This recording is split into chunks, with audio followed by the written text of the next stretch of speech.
ఒక రోజున హాగరు అరణ్యంలో ఉంది. ఎలాంటి పరిస్థితుల్లో ఉంది అంటే, తనను ప్రేమించాను అన్న శారా విడిచిపెట్టింది. తనను ఆదరించిన భర్త అబ్రహాము విడిచిపెట్టారు. అందరూ విడిచిపెట్టేశారు. చిన్న బిడ్డను వెంట పెట్టుకుని అరణ్యంలో ఉంది.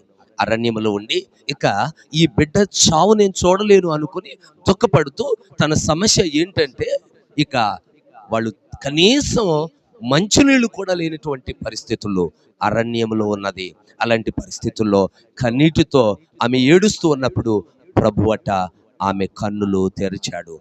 ఎక్కడైతే ఆమె ఉందో, ఎక్కడైతే ఆమె నిలువబడిందో, ఎక్కడైతే తన బిడ్డను వెంట పెట్టుకుని ఈ సమస్యకు పరిష్కారం ఏంటి అని అనుకుందో, ప్రభు ఆమె కన్నులు తెరిచిన తరువాత ఆమె ఉన్న స్థలములోనే నీటి ఊటను చూడగలిగింది.